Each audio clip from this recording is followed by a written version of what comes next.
last week on the Nicoletti Show. Without further ado, let's welcome him to the show, Jason Palliser. Jason, the man, what's going on? Real estate investing is talking to a homeowner when another investor can't and creating a win-win relationship with them. I made it my mission to know every investment program in town. I quickly fell in love with the marketing process. If I fine-tune and have unique approaches in each different lead source niche, then I can outpace the marketplace and get homeowners raising their hand and coming to me. That makes a lot of sense. You don't win every bid. You spend time and energy, but you don't win every bid. Be more valuable than everyone else. No homeowner wants to say, no, we can't do business together. These homeowners need help, and you need to become world-class at bridging the gap in the who the hell are you conversation. If you can't get them on the phone, you don't get the opportunity. Thanks so much for coming on, Jason. Really love it. What's up, everybody? Another Wednesday night on the Nicoletti Show. If you missed Jason Palliser's episode 2 weeks ago, I can't believe it's been 2 weeks since being on the episode live. If you missed that episode, you got to check it out. Jason dropped a lot of nuggets on the 34 different kinds of niches in distress selling and the leads that come about with them. Crazy stuff that he talked about. So if you missed any of that, check out the episode. It's on YouTube, Spotify, iTunes, a Google Play, on Facebook, and you can watch all the micro that eventually will come out on Instagram at Attorney Nicoletti, and you can catch all the different types of content that is dropping on Instagram, like Out on the Streets. That's been dropping like crazy on Instagram and Facebook, and you can catch the podcast and all the videos on probate, quiet title, and the dirty title world on those channels. So tonight, we got a really interesting topic, and I did this on purpose.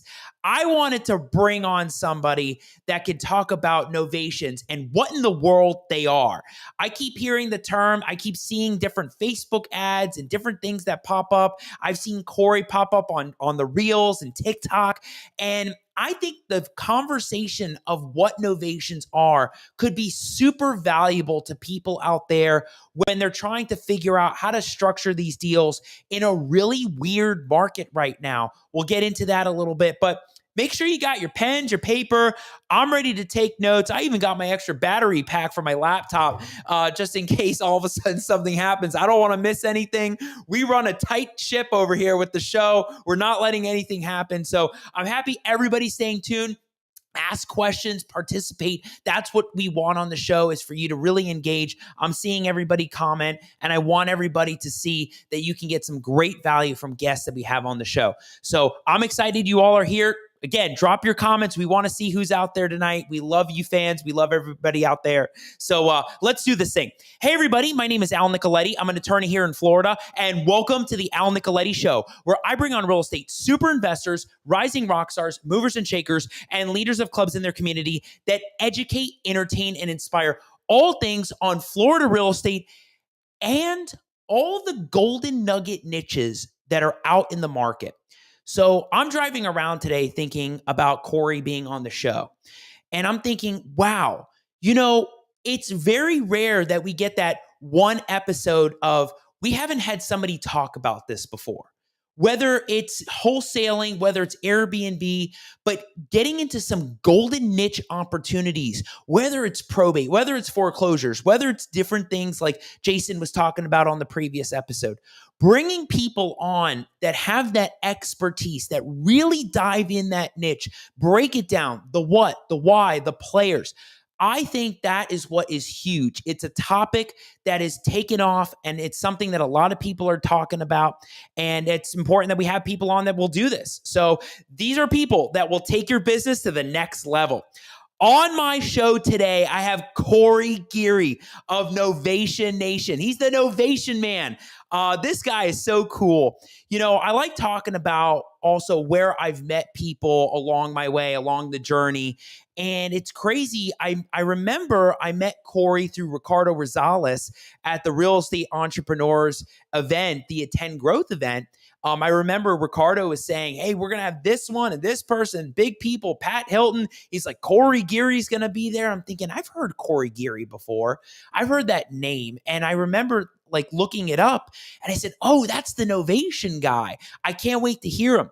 And when I heard Corey speak at the Attend Growth Conference, I was like, wow, it's just different. It's a different topic. It's a unique subject. It's something that's niched out that people can use as an alternative.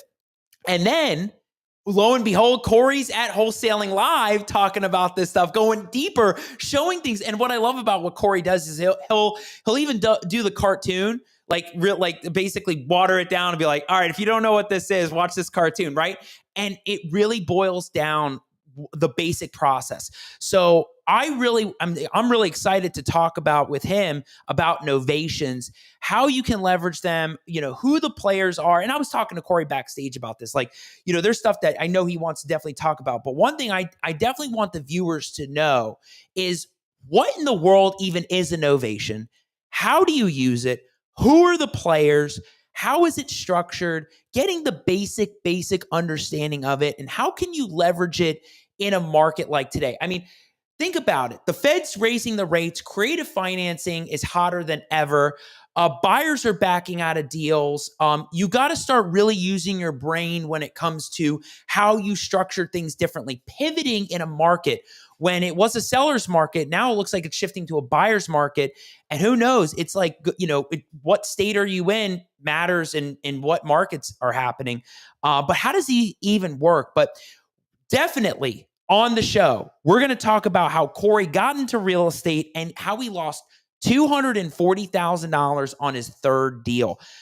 That's a lot of money on your third deal. I want to know about that. Also, why did he set out to master Novations, right? I feel like I can relate to that when it comes to probate. I'm sure that's something that he saw. He saw the light bulb went on and he went 400 miles an hour on it. And he saw this opportunity nobody was in, right? A blue ocean of opportunity. So that's got to be an interesting story. Also, the wild story of how he almost went to jail for real estate fraud. What? That's crazy. We'll get into that. How he scaled Novations by wholetailing without taking possession, the best lead channels, and most importantly, how did real estate save Corey's life? Right? How did getting into real estate, period, save his life and just change it all for the better? And now he's blowing it up on social media. We'll drop all the channels. We'll put everything on the screen. Such amazing stuff. So I'm excited. I know you see it. I can't wait for everybody to ask these questions. Dive into it. So let's bring him onto the show. Without further ado, Corey Geary. What is up, man? Mr. Novation Nation. What's going on, Al? How you doing, man? Man, I mean, fired up. Wednesday night. I love having guests like you on. I'm excited. Absolutely, man. It's a pleasure and honor to be here, man. Thank you so much for having me. Yeah, for sure. I love the backdrop. I mean, the video looks amazing. Corey, for people that don't know you, have never met you, or even the ones that have and they see you at the events, tell everybody, who's Corey Geary? How did you get into the real estate world? And how did you even find that Novation niche? Those are a lot of different questions. They're kind of spread all over the place. Start to finish. For starters, I'm Corey Geary. I live here in Phoenix, Arizona. This is where I got started in real estate. We're obviously nationwide now. We practice real estate as far as novations and wholesaling, even some fix and flips nationwide. And so I got into real estate back in 2016. And before I was in real estate, I was a blackjack dealer and I was dealing cards for a living. And man, all we did as dealers is partied. So I was living like the rock and roll lifestyle. And what got me into real estate was I used to watch that show with Tarek Al-Musa, Flip or Flop. I don't know if you remember that show. I've heard of that. Yep. Back in the day. Yeah, yep. I think everybody has. And I'm literally, so I had some money saved up from working in the casino. And because blackjack dealers make pretty good money if you take your own tips, which we did. And so I had some money saved up, and my girlfriend at the time was like, hey, why don't you flip a house so I could list it? Because she was a part-time realtor, part-time blackjack dealer. And I was like, I don't know. Why don't I flip a house? Seems easy enough. 20 minutes and you make $80,000. These guys, they glamorize the crap out of it. So like, that's what I wanted to do. I was like, these guys are making a killing flipping houses, and I could do this on the side while I deal cards. So literally the next morning, I'm on a morning run, and I see one of those bandit signs, one of those cardboard signs on the side of the street. Says, fix and flip, buy price 350, ARV 250. I stop on my morning run. I call that phone number. I bought that house. and I made $8,000 in 6 months. Wow. Fixing and flipping it. That was my very first ever real estate deal. The girlfriend at the time got to list it, so she made her commission, and that was my very first real estate deal. It was, it wasn't at a loss. I learned a lot of lessons on managing contractors, on following up with people, and it was, that was the first deal ever. Now, to kind of go down the road a little bit, I was starting to go to these RIAs, these local RIA meetups here just to meet other investors. Right. And I'm starting to meet wholesalers, right? You meet these wholesalers who they get off-market deals. You're like, okay. So I started buying from wholesalers. My second deal I bought from a wholesaler, fix and flip that. 3 months, made 20 grand. It's like, okay, this is working. Third deal, buy 4 houses all at once, because I thought I knew what I was doing now. Because I thought I knew what I was doing. I thought I was a big boy. And I thought, well, I'll scale this. I'm already making money. Let's scale it. Like a freaking idiot. And so the contractor we were using, he no longer, we didn't say eye to eye anyways, but we ended up splitting ways. So we were no longer working with him. We ended up getting a new contractor in place on these 4 houses. We didn't do any due diligence. We didn't check the ROC of, the Register of Contractors. We didn't check with any previous clients. We just put them in place to do these houses. And I was working nights in the casino still, so I was not following up with them. He was just literally, sending us invoices and pictures of the houses that was not even our house. And I've come to find out. But he took us to the cleaners, and I lost $240,000 on 4 houses on my third deal because I bought them all at once. So I lost all my down payment money. I lost all the, the carrying costs. I lost any money I gave to the contractor. I had to re-wholesale the houses back to the wholesaler who I bought them from. So I took another hit on the back end. So it ended up being around $240,000. I lost on that, set me back to zero. I lost my life savings. I lost my 401k money out of the casino that I was saving up for the last 16 years. 16 years. And of course, my previous flip money wiped me out, man. That's crazy. That's how I got into real estate. That's it. Corey, let me ask you, what would you have done differently on those 4 properties? How would you have, if you could go back to that third deal, unwind the whole thing? Unwind the whole thing. The lessons I learned were, you have to do your due diligence on anyone you're working with, and especially if you're cutting them checks. If you're forking money over to them, you need to be doing your due diligence. So it was my fault I lost the money. Like, I put all the responsibility on myself. The fact that I didn't do any due diligence, the fact that I thought I could scale the model because I had flipped a couple houses and made some money. So I would have pumped the brakes. I would have only bought 1 house instead of 4. I would have done some due diligence on the contractor. I would have followed up with his work while he was working on the property. He saw a big mark on my head, and of course he's like newbie guy. Yeah, I'll just send this guy's pictures of the houses. I don't know how he saw it, but he knew. And so a lot of things, man. I wish I had a mentor or coach. If I had a mentor in place at the time, I don't think that would have happened either.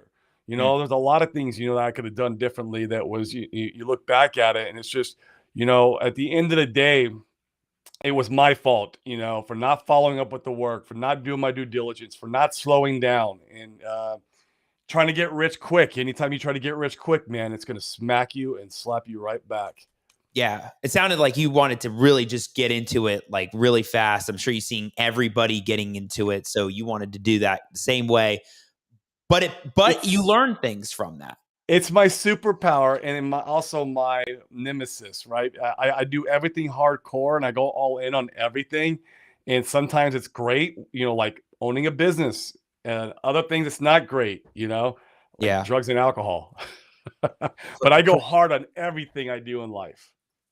I think that I can see that being the blessing, though, because that is what is driving you. You see the opportunity and you really want to go for it. And that drive gets you there. So at what point in what deal or your first deal did you start learning that you needed to creatively structure a deal where all of a sudden, hey, I need to do a novation on this. It's something different. This is a good question. So we'll continue the story a little bit and it leads right into it. So I end up getting smacked, knocked back in real estate. I was like, I don't want to give up. So I researched, literally went on Google and typed in how do wholesalers get deals? Because I was like, I got to get deals with no money, right? And so I found Sean Terry. I learned all about his ways on how he got deals. And so I built a small wholesaling business here locally, where we're getting about 10 deals a month. I built a call floor in my living room. I actually put cold callers in my living room, hired a bunch of college kids and old ladies to come in and cold call for me, and so I was working the real estate business by day, nighttime working the casino business. Did that for a year and a half before I quit. And I built an okay, local wholesaling operation, and we even started doing some flicks and flips on the sides, some deals here and there. And I was, doing all right. And I wanted to scale. And so I was in many masterminds, and you would hear about people, how they're doing nationwide. They're doing nationwide wholesaling. And so it was the next shiny object that I wanted to pursue. And so I set out to learn PPC marketing, because that is in my opinion, the best way to scale any business with marketing, especially if you're going to go nationwide. So I learned PPC, and I literally turned all the marketing, my local marketing, off and turned on my nationwide marketing. Now, mind you, I already have a team. I have a team built out. I have a business built out. I have overhead, and I literally turned one business model off and turned another one on. Biggest mistake I ever made. I ran in the red for 3 months, because we didn't know how to underwrite these properties nationwide. We didn't have buyers in these markets, and it was just a nightmare in the beginning. And I was thinking maybe about a 1 out of 5 5 deals would close. So one day I'm in a mastermind, and out there in Florida, actually. I remember the mastermind was in Florida. I remember specifically. And there was a guy presenting, and he was presenting on his local business and how he made 2.2 million last year. And he's like, yeah, 50% of our wholesale and 50% of them are novations. And that was the very first time I heard about it. Actually, no, I take that back. The first time I heard about novations was in real estate school. I remember hearing the word in real estate school, but I never thought it would be something in my life. Yeah. You hear a lot of things in real estate school, and you're just like, okay. That's just when you get licensed, you don't use any of it. Well, yeah. So he was doing his presentation talking about how he made $2.2 million last year, and he's half of it was novations. And then he goes into how he's listing these properties on the MLS for conventional buyers. And a light bulb, because I had a problem in my business at that time. I just went nationwide, and I was struggling to get buyers, and I was failing at this nationwide wholesale concept. So a light bulb went on in my head. I was like, if I can figure out how to do this, I can list all my properties nationwide for conventional buyers. The biggest buyer pool in the entire United States is the MLS. And especially the ones that are financed, not, just cash buyers. And so I was like, oh my God, I got to figure this out. So, obviously I learned what he was doing, what he was doing. He was already, he had learned from a couple other guys who I searched out. And I also, learned from those guys and what they were doing. And there were some things I didn't like about what they're doing because they have a lot of liability that they use when they're doing their Novation model. And so, I implemented it in my business, and it took us about, I would say, 2 months. I think it was 2 months before we got our first Novation deal.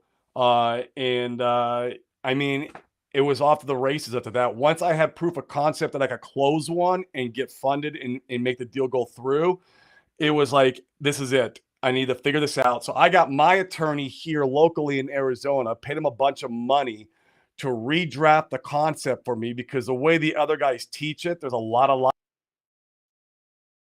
Oh no. That was going somewhere really strong. Hopefully he gets back on. I mean, I really want to learn so much more about this Novation stuff, right? I mean, we didn't even get into what it is yet and how it's going to be structured. He'll jump back on. Corey will jump back on. But I don't know about you, but I want to ask the question about PPC marketing. We'll get back to that. I lost you. There we go. No, we're good. Keep going. We were just going off the side for a second. You're good. Yeah. So obviously, I wanted to scale the model. And so I paid an attorney a lot of money to redraft the paperwork and to figure out how I can do this with the least amount of liability on the table. Because the way I wanted to approach it was wholesaling without taking possession. And that leads me into my next, what is a novation? The legal terminology of novation just means replacement of agreement, replacement of contract. That's all it means. And it's practiced in the landlord space. You can novate a lease. That's where it's practiced a lot. And it's also practiced a lot in commercial. And so it's not really practiced in retail, but neither was wholesaling 20 years ago.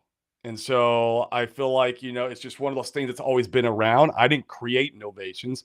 I wish I could say I did, but it's always been there. Like I said, I remember hearing about it in real estate school. When I was getting licensed. Of course, you don't ever think you're going to use that stuff.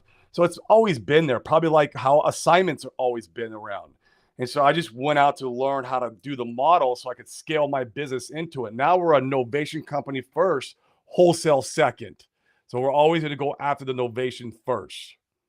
Yeah. So Corey, you bring up the first question, right? What is a novation? And the answer is it's a replacement of contract, right? That's it. So, when we break this down, because I can already see the flow of where this is going to go, especially getting to the part of, the best lead channels. We'll save that to the end, right? Because everybody wants to know, wait a second, we love this so much. Like, how do we get into it?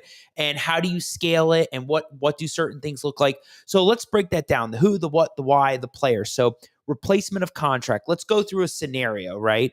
Mm-hmm. So you have you that's the interested buyer on a property for a property, and there's a seller. So walk us through those couple of steps in the initial process. Very simple, man. It starts out the same as you would in wholesaling, right? You're going to call that seller. You're going to see if they're interested in selling. Do they have motivation? You need to negotiate with them, find out what their need price is, what they're trying to achieve out of the sale. We're problem solvers, right? That's the main purpose of all of our businesses, typically.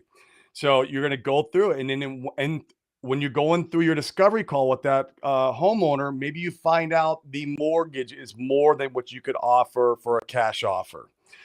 But it's enough where, like, say, for example, you were to list a property with a realtor that you maybe out of the commissions and title fees, there's enough room to list it and make money. And so that's what you need to discover that through the conversation when you're having with them, finding out what the motivation is, because a couple things Novations doesn't work on. I'll just touch on that. One, if you can't get access to the property at all, it kills the deal.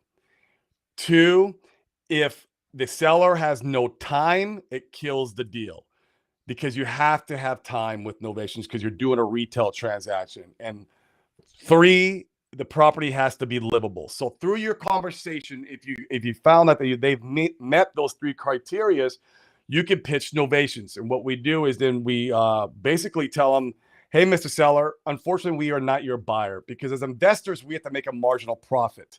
Now, we have this new program called our concierge service, where we're able to partner with a third-party buyer and get the money that you need. And then the homeowner might be like, well, what's the concierge service? Well, we're like we said, we're going to partner with a third-party buyer. We're going to market this property on the MLS and a network of realtors and our network of grade A cash buyers. And we're going to get the third-party buyer in place, and then we are going to close with that buyer and then get you what you want, and what we're going to make a marginal profit too off of that. So we're fully transparent about the process. We're letting them know we're handling the realtors, as far as the commissions, we pay the commissions, the title, and then we also let them know, this is probably the biggest value add why a homeowner does do a novation with us, that we handle the inspection and then the inspection repairs. That's usually what gets them involved. Like, they're like, oh, so you're going to handle any inspection repairs that come up in the inspection process? Yes, Mr. Homeowner, we are. And so once they understand that it's like a white glove service, just a hands off, that's why they're interested in doing the concierge service, aka Novations. Because at the end of the day, they call us for one reason. It's for convenience. That is the main reason why these sellers are calling us, is for convenience. And usually they have a little bit of distress. Sometimes they don't, especially with our marketing. We do PPC, so we're not targeting distress, but they want convenience. So we're offering the convenience. We're just not offering with a cash offer. And so Obviously, in the beginning, you're going to have to get the proper paperwork signed. Once you get the proper paperwork signed by the seller, full transparency involved. That's why I love Novations too, man. The transparency is key. In wholesaling, you're keeping a secret that you're selling the contract usually. You're Right. keeping a secret from the buyer how much you're making. Retail buyers don't give a, they don't care how much you're making in retail. Only investors care about that. Only investors count your dollars. But the sellers were fully transparent up front. We sent in the proper paperwork to get, signed, which I spent a lot of money with my attorney. I recommend anybody, when you're doing real estate to have your own attorney, right? I mean, you're an attorney, you understand exactly how this goes. So sign the proper paperwork. And then once we get the deal locked up, then we go to market and we list the property on the MLS to conventional buyers, conventional or cash. If we're in a rural market, we'll do FHA and VA. I don't like doing FHA and VA in the more metro markets. And the reason being is because during my inspection period, here's a little secret, the little secret sauce. During my inspection period, I can do a buyer credit on any repairs if it's a conventional buyer. If it's FHA or VA, I have to make the repairs required by the appraiser / inspector to pass the financing contingencies, which will do that sometimes. And I have a pretty high risk threshold, but I recommend anybody who's just getting into novations, just list them cash and conventional so you can do a buyer credit when you're going through the inspection period. So at that point, it becomes like a retail deal. It sounds like it. Yeah, you're becoming. We joke about it all the time that we're a nationwide brokerage. It's absolutely crazy. So, and what happens is, so let's walk you through the next steps. So we get a buyer in place, a conventional buyer. Obviously, he's going to do his due diligence. He gets the appraisal. He gets the inspection right. And then obviously we're going to be negotiating with him during the inspection period about the repairs. And then what happens is that new contract that we got from the buyer, the BC contract, it novates our contract, our AB with the seller. So it takes place of our contract, and all our other paperwork has all the legal jargon allowing us to do so. It indemnifies us to making sure that we don't get sued, the seller doesn't get sued, everybody else. And so, and then the title company knows exactly what to do with the transaction. So it gets novated over to the new buyer. We get paid by filing a lien because we're not in the middle no more. You got to remember, we novated. We replaced our agreement. We're no longer in the deal. And in wholesale, you stay in the middle via an assignment. In novations, you're not in the middle no more, so you have to get paid. And this is where a lot of investors mess it up. God, I get it all the time. Oh my God, I get it all the time. But what we do is we file a proper lien on the property, and that's how we get paid at title, is a lien release. A mechanic's lien's a lien. So if for example, if a contractor comes to your house and does the roof on your house and you don't pay him, he's in a lien against your house, and it's going to have to get paid when you go to sell the property. Same way with us. We lien against the property, what's called a notice of interest. We're putting a notice of interest in the property. And then when we go to closing, the title companies are calling and say, hey, how much is it going to cost you to release your notice? Oh, that's easy. What do we owe the seller? What's net to him? And we figure out the difference between the buyer contract and boom, that's what we know. So usually your novation fee is typically like, say, for example, $38,752.16. It's not like a wholesale assignment where it's like $30,000. You got to figure out to the penny, because that's a title company's job or the transaction coordinator's job, is to figure out and make sure everyone gets paid accordingly down to the penny. They can't close the file until the HUD reads 0. Gotcha. And so you just got to make sure your numbers are correct. Yeah.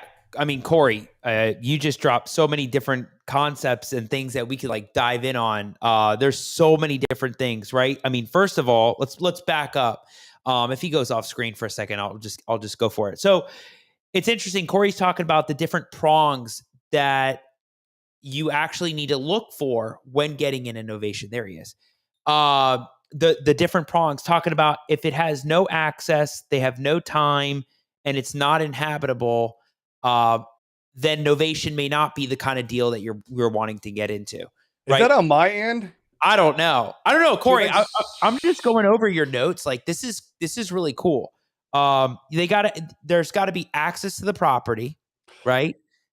Yes, because think about it. In wholesaling, you can sell sight unseen if you're super deep, right? But in retail, what retail buyers inside? You need to get appraisers in there. You got to get the inspector in there. The buyer, the retail buyer, wants to see what he's buying, and Right. so yeah, access is kind of a deal killer. Yeah, but it's pretty cool that you say, well, this is the qualifier for a novation, right? Because I mean, with a Yep. wholesale deal, oh, we can go under contract with this one, and then to sign out the contract, we'll find a buyer done, right? There's really no criteria on a wholesale, right? But with the novation, you're talking about these prongs. Also, the fact that it's that convenience, right? You're almost offering that service of being able to Absolutely. find that end buyer. So here's my understanding of the difference, right?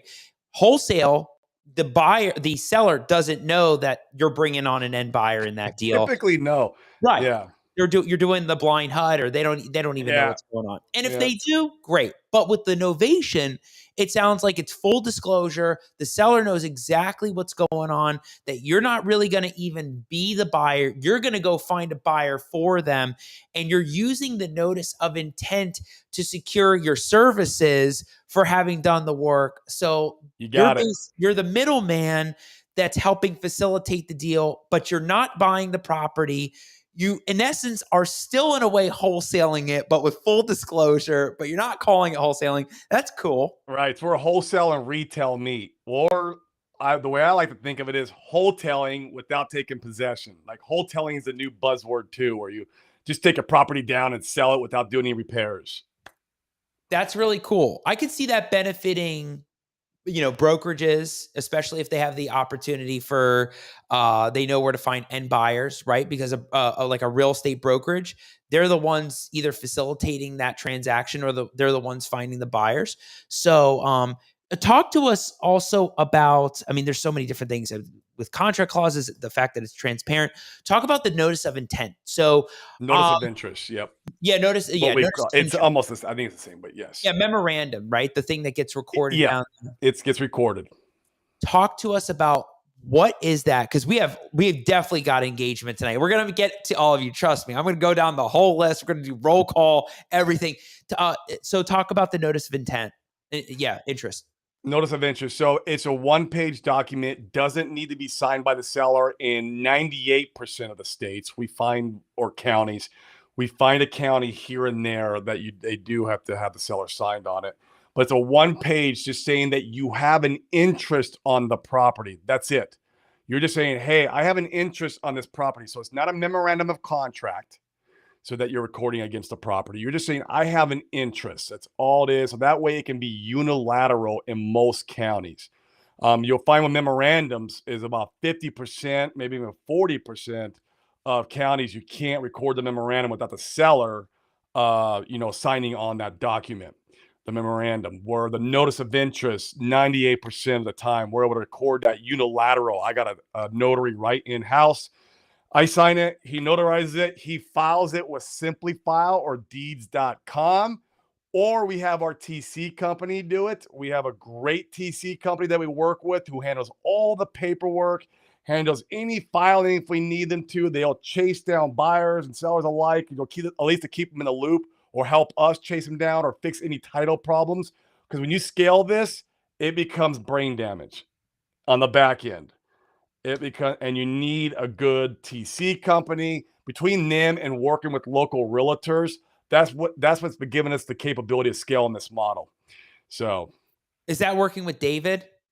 it is working with David. My guy, David Olds, baby, right there. I knew it. I was like, wait a second. This sounds like Dispo. Like David. Awesome. Look at that. So David Olds from Easy REI Closings really helps Dispo nationwide. And that's what Corey's talking about. And he does TC nationwide. So Easy REI Closings is a TC company nationwide. They'll handle any Novation deals, any sub two, any creative finance, and obviously wholesale, right? Like anything that's just. But the great thing is, man, these guys know how to read title abstract. They know how to get in there into the weeds and figure out like what's the next step that needs to happen to the deal to get it closed. Where us, what are we good at? We're only good at one or two things: sales and marketing. I'm good at sales and marketing, and I'm good out there going there hustling and trying to get the next deal. not like, deal with how do I clear this title problem now. And, so they help with that. So yeah, my link with David actually is www.novationclosings.com. He just posted it there. Love it. We'll make a little thing for it on the bottom. Love it, Cool. David. Look at that. So, and somebody even asked about what the company was.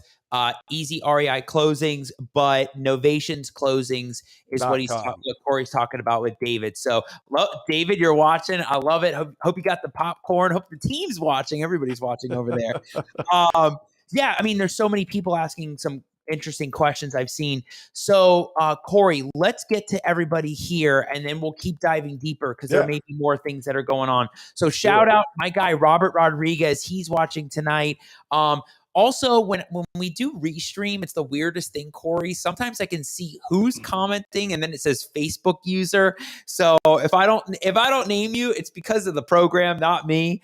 But he says, shout out to Fit Out, thank you, and shout outs to the Novations King. I love it, Novation Nation right here. Juan Gomez said, absolutely, it's awesome. I know he's referring to Novations, looking to do Novation deals too. Somebody said 2 superstars right here. David Olds, my guy. 2 superstars here tonight. We love you, man. Love it. He said, sounds like a lot of paperwork and confusion in dealing with the title companies. Do they understand how to do these types of things? I'm going to tell you right now, beware of title companies. I'm going to tell you a little story real quick. When I was scaling this model last year, we got to a point we put all our deals with one nationwide title company. Oh my God, that was one of the biggest mistakes I made because they lost me $170,000 in novation fees because they were not following with the seller. They were not helping us clear title. They would wait to the 11th hour on the deal before they even letting us know what the title problem is. So by the time we go try to work with the seller and clear that problem or that title issue, the seller's already pissed off at us. They're telling us to F off. I lost so many deals for not working with the proper title company. The problem is title companies don't understand, especially nationwide, us investors and what we do. They're used to retail and refinancing and HELOCs and all the other stuff that is done in the mainstream real estate. But when it comes to investing, yeah, wholesaling is kind of simple, but except when you get all the title problems. But then when you bring in novations and sub 2 and seller financing and notes and all this other stuff, man, it's let someone else who's good at doing that take that care of it for you. I'd rather let me do what I'm good at and pay someone else to do what they're good at. I'm all about that all the time. Yeah, I wish more lawyers were like that too, right? They think they can do everything, and then all of a sudden it's like, what are you good at, right? Same thing with title companies and doctors. And you can find people that are specialized, exactly. Right? It's the In-N-Out model. You go to In-N-Out Burger, they serve 2 things: burgers and fries. I mean, maybe some milkshakes too, and they're good at it. It's the same thing, man. Crazy. Gina, I love it. Gina's watching. She said, interesting. I had an investor asking me about novation versus assignment earlier this week. And exactly why having somebody like Corey on the show was so big this week is because it keeps coming up. So Gina's talked about it. I had somebody else call me about it. And there was somebody else that talked about it. It's like the word just keeps bubbling up, especially with the market and what's happening. It keeps coming up. We'll definitely get to your question, Gina. I saw it right there. Kelly Jo Gordon, she said, a real life TC here. What is the statute of limitations on the NOI? This one is in Florida. A notice of interest. I'm not sure. You need to ask an attorney question. That's an attorney question. Statute of limitation on any clouded title. I've heard 20 years, but I mean, maybe you can answer that better than me, Al. I don't know. Yeah, on the clouding title. There's a whole statute under 95 of the Florida statutes. I don't know exactly what subpart is or what it would classify under.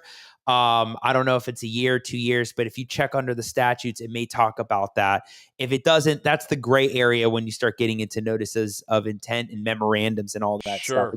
It gets gray. Some underwriters don't like it. Some actually acknowledge it. That's the difference with title insurance. You definitely want to go check that out. I mean, if you have a deal that you have a notice on and you're trying to wait for that seller to come back around, but it's a deal you really want, or maybe you find that the deal's going south, maybe it is to your best interest to get an attorney on it and send a demand letter and start pursuing down that road. You know, I just want a deal here in Arizona with a list pendants and going through and getting specific performance suit, the whole thing. just won it. Like it took like a year. But I mean, there was a deal it was a really smoking deal, and I was getting circumvented on it. And so, pick your battles. I don't do it all. I mean, if it's like a 5K deal, even a 10K deal, let it go. It's not worth losing sleep over. But it's like a 50 pop, 100 pop. It's pick your battles. Yeah, you have to. And then we were going down this line here. Beth is watching. Beth Burnett. Oh my gosh, that's awesome. So she goes, so I guess I've done this and didn't know it was Novation. Somebody told me that like a couple weeks ago and said, wait a second. So what I've done the last like 4 transactions was a Novation. So are a lot of people that are doing deals out there like this with like Beth's a realtor. So did she just all of a sudden realize, wait a second, I actually did a Novation and didn't know about it? Well, maybe. I don't know how exactly she structured the paperwork. There's different styles out there of doing this. Careful with the paperwork, because if you don't have your ducks in a row, you will end up getting burned eventually. I remember a guy who cut himself out of 20 grand when it came to closing. I heard about a guy doing that. I mean, because he didn't have the proper paperwork in place. So, I mean, you can get away with doing deals that are not structured with the right paperwork, but it's going to eventually bite you. So be careful with that. Or you could have been doing a net listing, which is another whole. Oh man, that was going to be another golden nugget right there. Oh my gosh.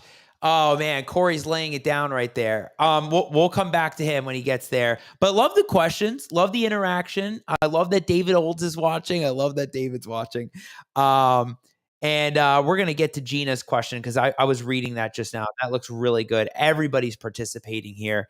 Corey, Man, bro, I don't know if that's me or if it's no, you. You're good. I'm holding the fort down when that happens. You keep So, going. to answer the question, make sure it's very similar. Novations can be similar to a net listing. So make sure you're not. I mean, net listings are legal in most states, but that's not what we're doing.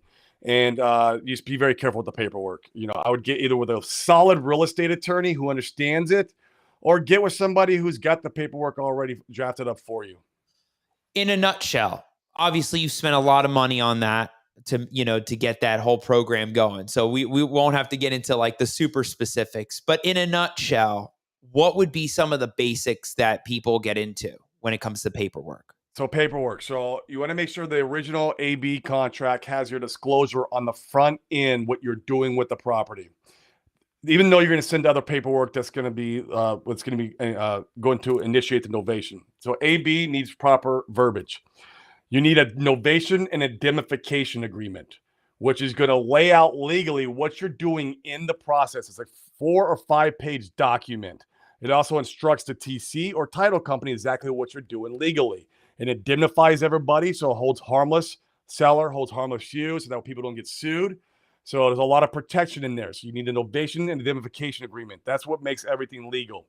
Then you need an attorney in fact. The attorney in fact, notice it's not power of attorney. If you're talking to a guru and he's telling you to use a power of attorney, walk away from him because you're putting too much liability on the table. The attorney in fact only gives you signing rights to the property. So you can list the property on the MLS and you can sign offers coming in from buyer brokers. So that's what it does. It doesn't give you any power over the real estate. So those are the 3 documents you need in the front end. Once you get a buyer in place, then you're going to record the notice of interest. And then once you close, you're going to do the release of interest to get paid. So those are the 5 instruments that you need for every single deal. Like I said, be careful. If you're talking to somebody and you're using a power of attorney, I have a story to tell when time permits about this.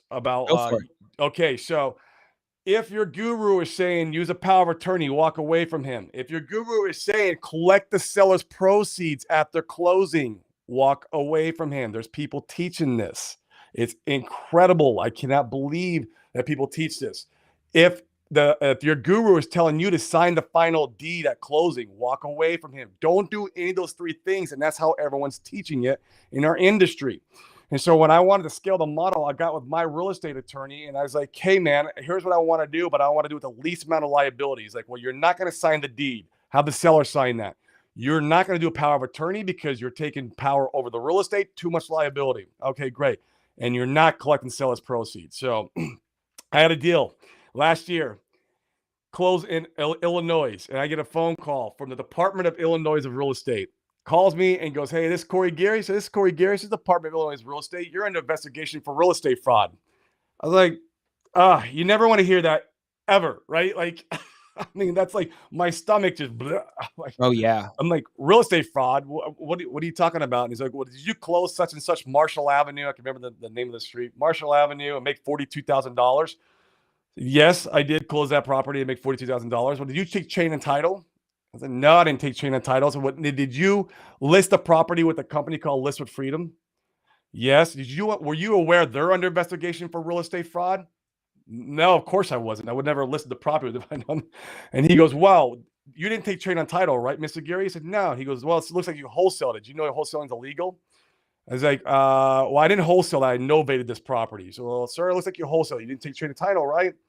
I was like, no. He was like, well, being that List of Freedom's under investigation for real estate fraud, we found your file. Now you're under investigation. This is going to be a federal case. I said, listen, you're going to need to talk to my real estate attorney. I put my real estate attorney on it. Cost me $5,000. He crushed it.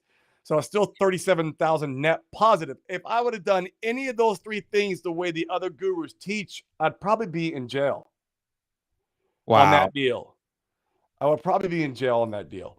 So be careful, guys, learning this model. Just like anything else, there's bad ways to do this. There's good ways to do this. Work with the best ethics with these sellers. You can really do some harm when you're practicing novations.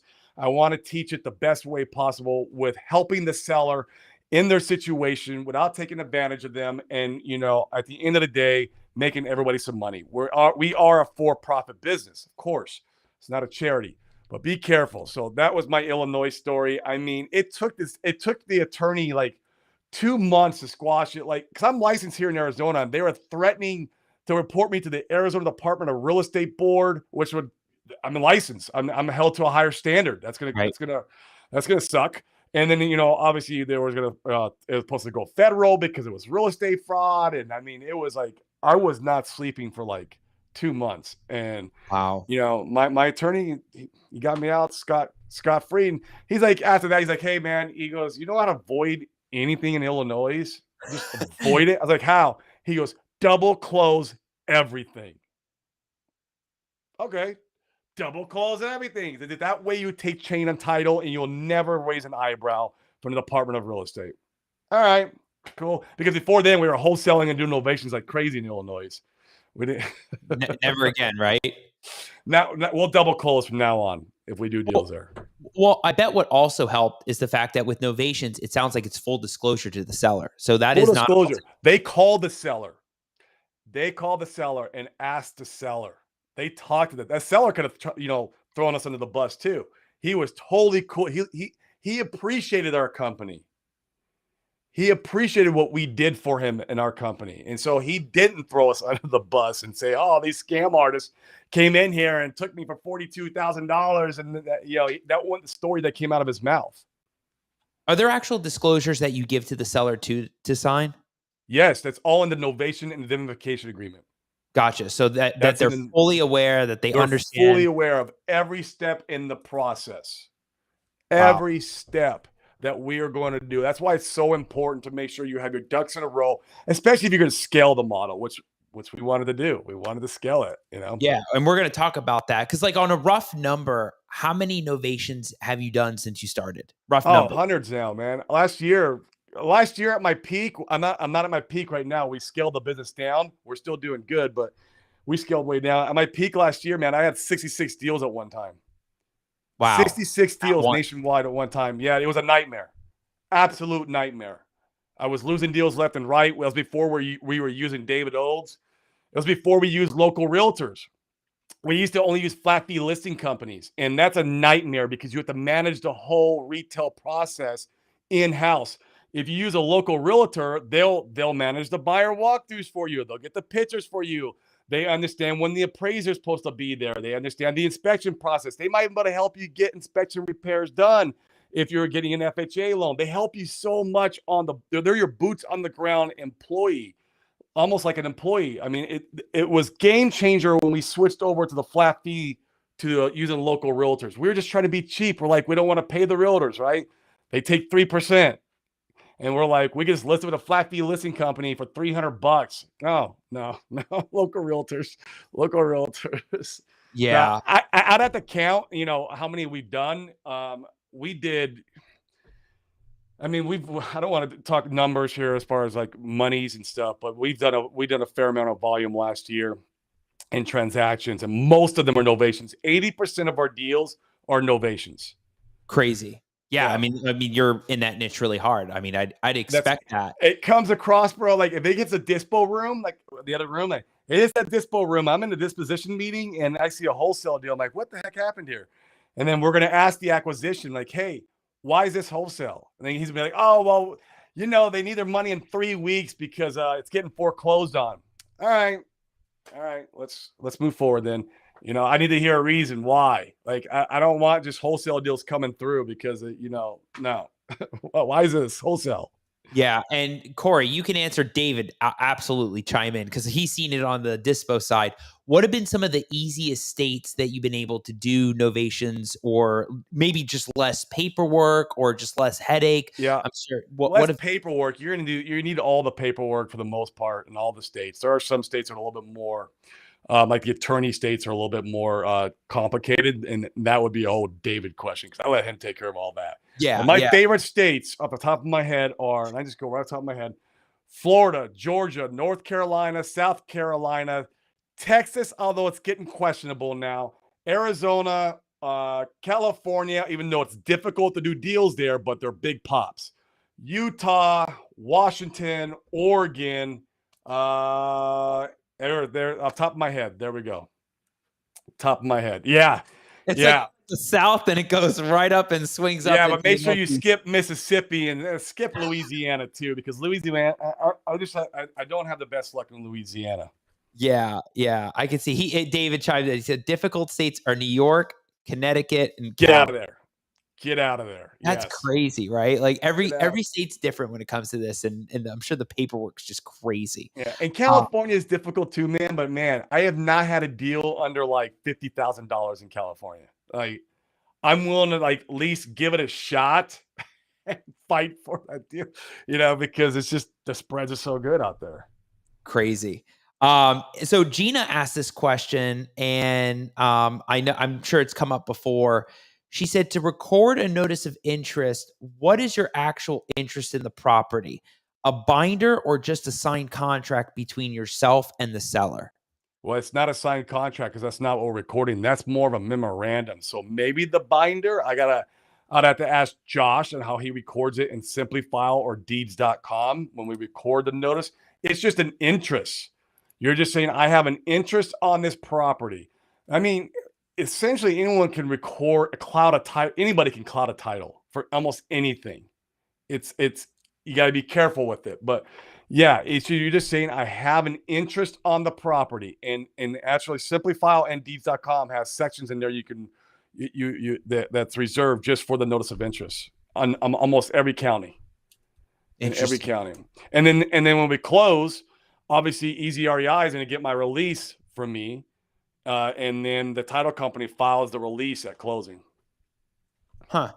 So yeah, there's a whole process on the back end when it comes to releasing the lien. Making sure you get paid as the person. Have 3 sets of eyeballs in every single HUD, every single time, including your TC company. You want as many eyeballs on there as possible because title companies will mess the HUDs up, hands down. They mess those HUDs up. I had a one time, and this is before we were using David. We had a one time where the seller signed the deed and signed the final paperwork, and we go and it comes to us, and we looked at we're getting 30,000 of the seller's proceeds. Immediately, I halted the sale. Right, I halted the deal, and I said, "Hey, call the title." And that's the face he had when he was in shock when he saw that, right? That's definitely going to be on the last week, right?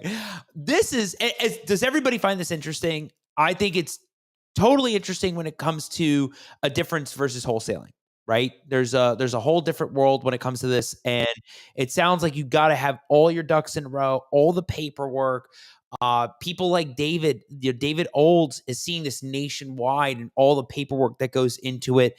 His team really dives in on this, works on the transaction side and helps on the dispo side. And it's really cool that David's got that experience. It's frustrating, man. No, it's good. It's good. We're like this is what we do on the show, like, right? When things Recap it. Yeah. recap, go back to it. So you're on a roll. Yep. So I lost where I was at right there. I was talking You said have 3 pairs of eyeballs on the HUD because there we go. Yeah, every HUD, because there was a mistake one time. A title company was paying us $30,000 more, which is out of the seller's proceeds. We caught it. Seller signed the deed. Seller signed the HUD. Like if we were scamming, we could have been like, yeah, go ahead and close the deal. And I mean, the seller probably noticed afterwards. And then it'd been crazy then. But we halted the sale right then, and obviously I had Josh call the title company and try to fix the numbers. And it's like, so you got to check every HUD. Most of the time they'll screw up your fee. They'll screw up your money most of the time. Wow. So that's like the biggest part too on the back end. It's just making sure that HUD is reviewed if you're doing that kind of deal, because you want to make sure that you're getting paid. Everybody's getting the right numbers in the transaction. Exactly. Because that's what happens at the end, right? I mean, I've heard stories about that. It all comes down to that HUD, and things can go so awry if that's messed up as well. So that's a huge golden nugget there. And even Juan saying dropping real gems. Thank you, Juan. I mean, Corey's really laying it out there. See, what Corey's doing is why we love having guests on the show that talk about valuable information, education, and we'll make sure we keep plugging where you can find Corey stuff on Novation Nation, where he breaks all this down. I mean, he has a whole thing when it comes to this, so we'll make sure he gets to that at the end, especially when people find this stuff really interesting. Beth even asked, do you sell or share your contract agreements? Yeah, not to plug, but yeah, we have a course, Novation Nation, that all the agreements are in, and it's a bunch of videos. It's a course, right? That we talk about how to do novation deals. Here's the paperwork, how we structure them. So we have the course, and then we also have a mastermind. That's completely. I don't want to talk about it too much, but yeah, we have a mastermind where we JV with students, and we teach people how to do PPC marketing and how to do novation deals. Basically model my business. Got it. Yeah. I mean, we'll definitely plug that at the end. And I definitely want to ask that question about the PPC marketing nationwide and why that's the best lead gen that you can do out there. We'll talk about that when it comes to the lead sourcing.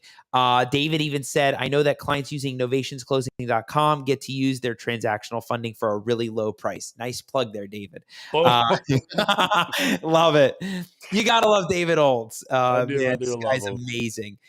He said, yep, sometimes the juice is worth the squeeze. Well, yeah, there's a price for everything. If it's gonna work, if you're in a Cali market, it's something you want to do there, that could work. And Gina said, understood, but what constitutes an interest? So when Corey comes back and we come back from the commercial break, we'll ask that question. He's back. Oh, Corey's back from the commercial break.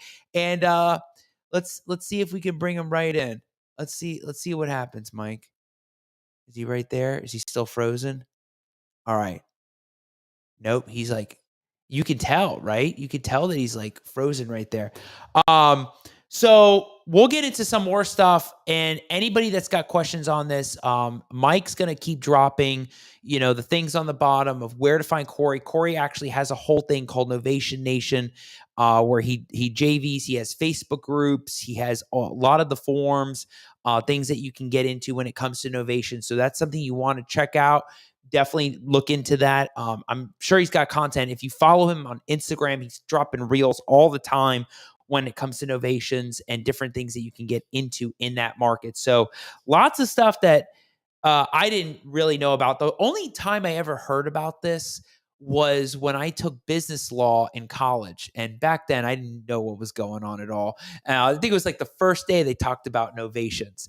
And it's funny how it all ties in later, right? Like it all ties in later when you have people that are using this in real estate deals. And that's the main function of this, is that you can take an old concept, something that's been around in business transactions, and actually apply it to this.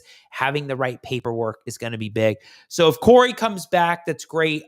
If that was his way of dropping the mic and letting it go, I mean, he dropped a lot of gems tonight. It is what it is.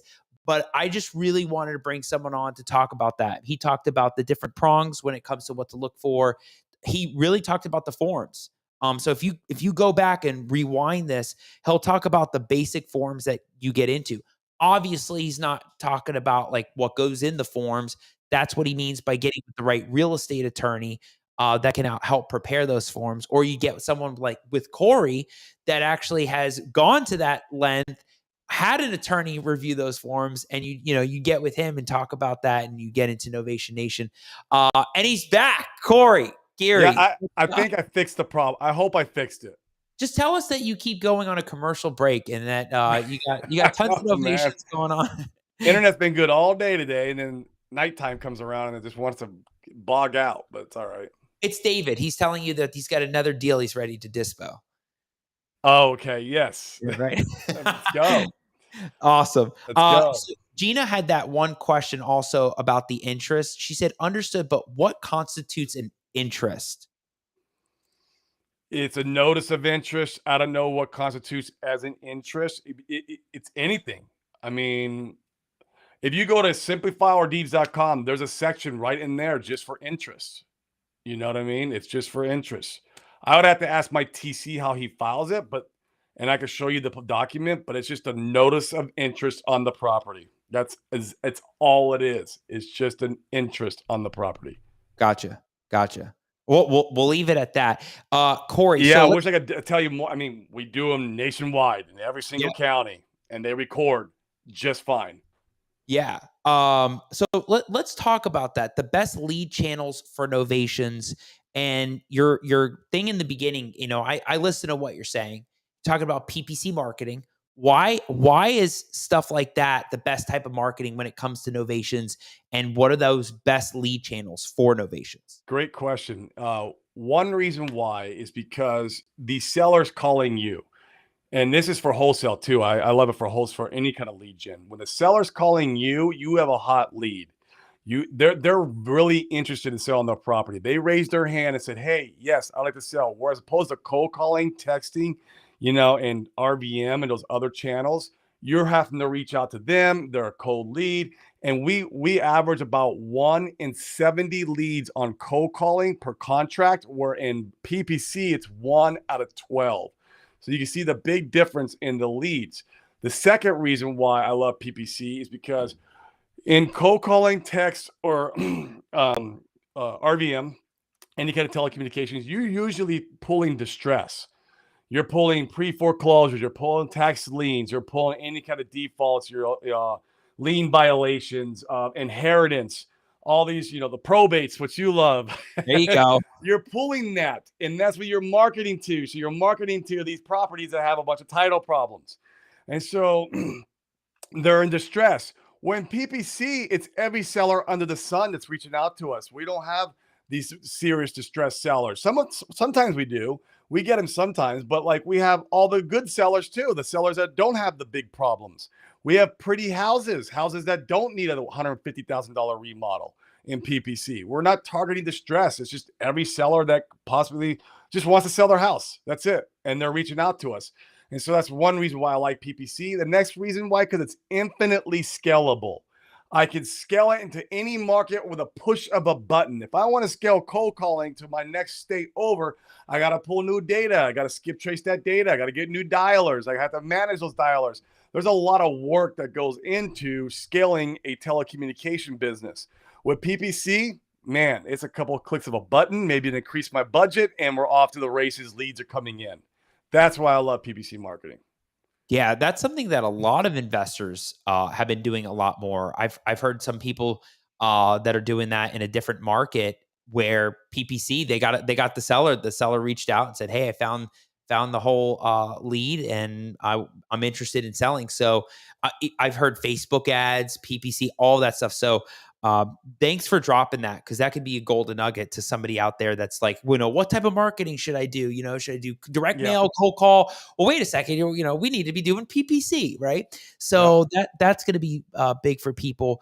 But really also is, how did you scale? How did you take this one model? And this can apply to anybody really niching down in their markets, right? I mean, I can tell us that whole story, but like, how did you scale this to be nationwide? Like, the team that you built, the people that you got involved. Scaling is a massive concept that a lot of people struggle with because they have a great idea, but then they got to bring all the right pieces in place and also delegate to the right people. So how did you do it? Great question. We were already, when we discovered Novations, we were already scaling nationwide and trying to do this whole like nationwide wholesale operation. Because at the time I was doing about 10 deals a month, and it was decent, man. I was making decent money, no complaints. I was just trying to get bigger. And being in Phoenix, it's real competitive here. I'm in the guru capital of the world. You know, you got Sean Terry, you got Steve Train, you got Carlson Sal, you got, you know, all the guys, Cody Sperber, you know, these guys who were just kind of revolutionized wholesaling are in my backyard. So I was trying to scale out of my market, and, you know, we were already doing it. And I was probably, at that time, I probably had 10 team members, you know, 4 acquisitions, 3 dispositions, you know, 2 TCs. And, yeah, when we discovered Novations, I just had to I had to teach them exactly what we were doing now in the model of Novations. You know, I had to reteach the acquisitions on how to pitch the sellers when they're pitching cash offers, how to, you know, basically get this into their scripting. And then I had, for acquisitions, it's easy. That's all it is. It's just scripting. Boom, you're off to the races. So whatever you're doing right now, whether you got 1 person, 20 people, you just got to teach them the script. For them, it's easy. And then the dispo side is where a lot of the heavy lifting comes, because that's a whole new structure of deal, right? The new deal structure than what we're used to. So in the beginning, you know, we had 3 dispositions in the dispo room, but I was working a lot of hands on the dispo room, and it was a lot of trial and error. A lot of trial and error, messing this deal up, messing that deal up. Okay, what do we do wrong here on this deal? It was just nothing but trial and error in the beginning, because we tried to scale it, you know, really fast. Now we rarely, I mean, we still have problems. Don't get me wrong. You're always gonna have problems on deals, always. But we usually know how to tackle those problems, especially with the help of like Easy REI. They're going to help us get through these problems. If there's title problems, right?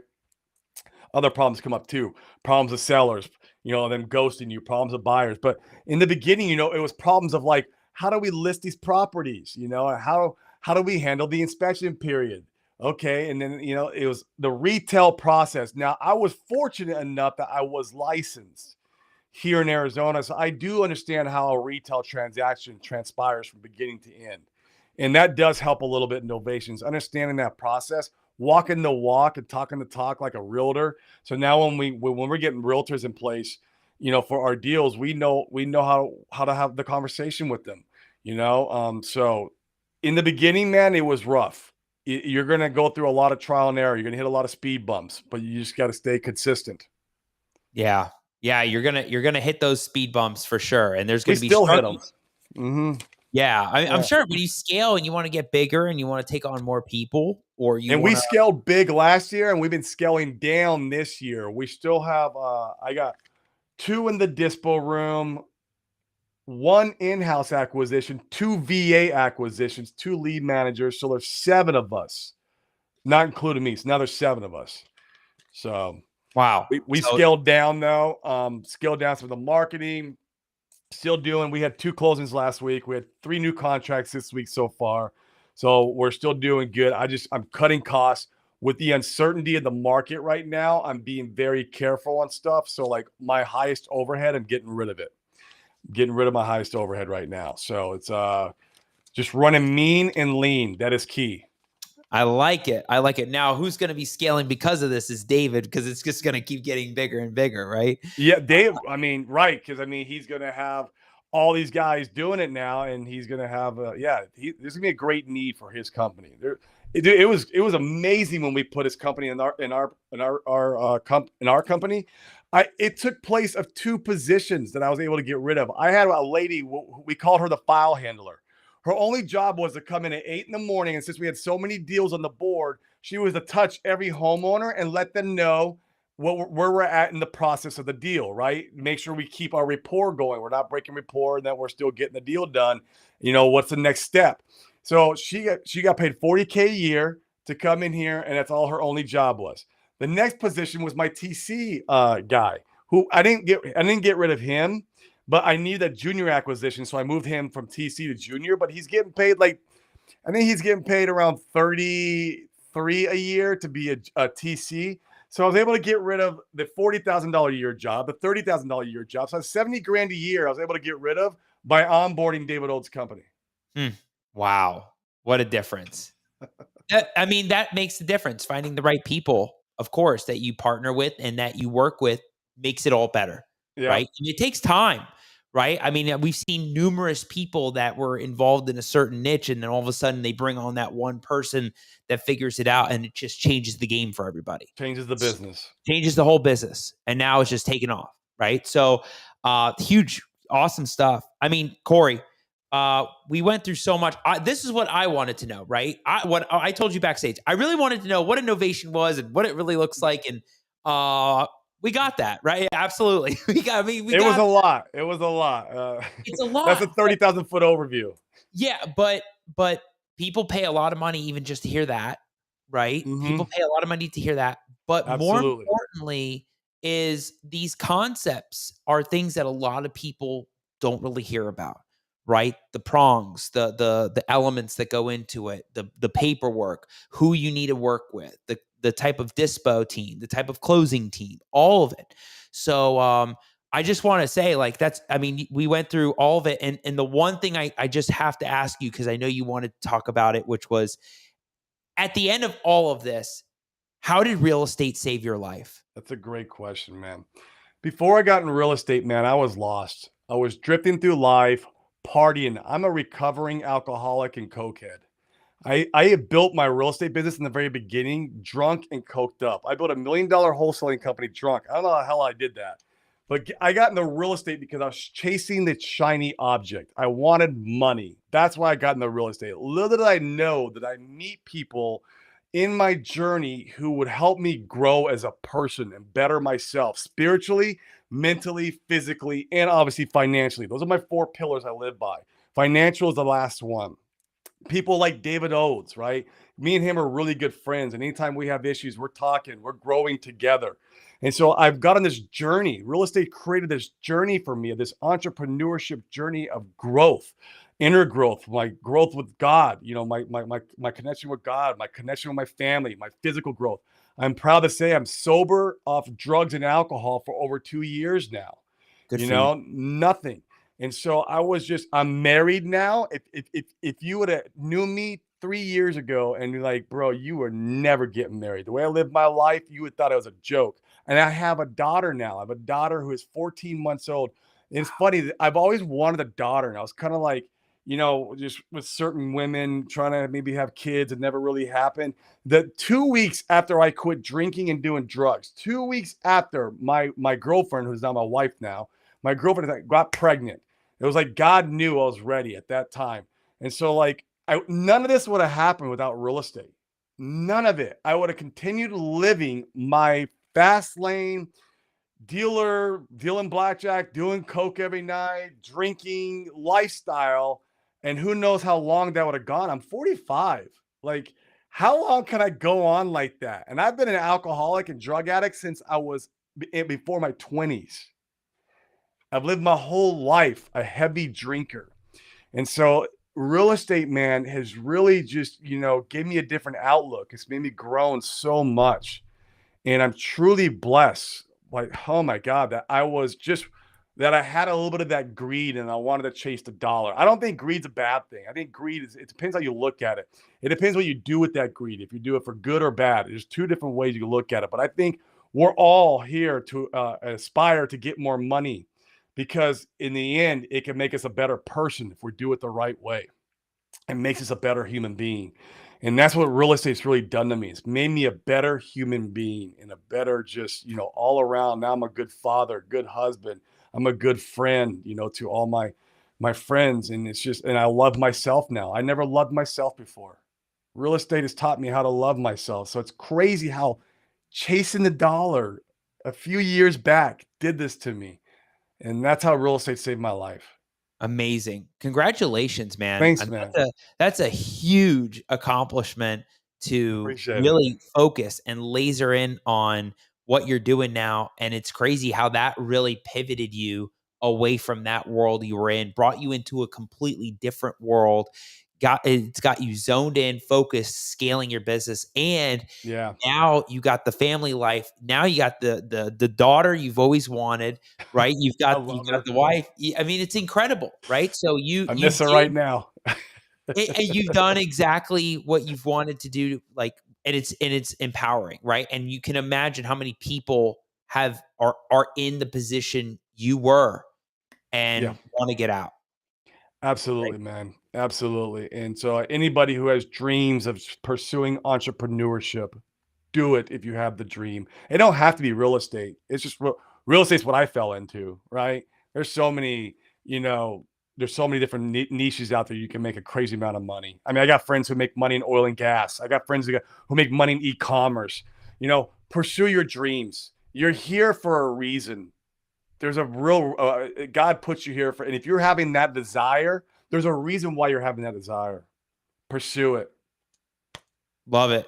I feel like that was, I mean, why don't we just segment into this? Because a lot of people, I mean, you can change lives with moments like this, right? Forget Yeah. about all the tools and bells and whistles that come with real estate. You could change lives. Lives are changed by hearing this. So, one thing I do at the end of my show, Corey, and this is going to be the mic drop for you, which is final words, final thoughts, everything Corey Geary, life, uh, passions, family, super dad, you name it, let it rip.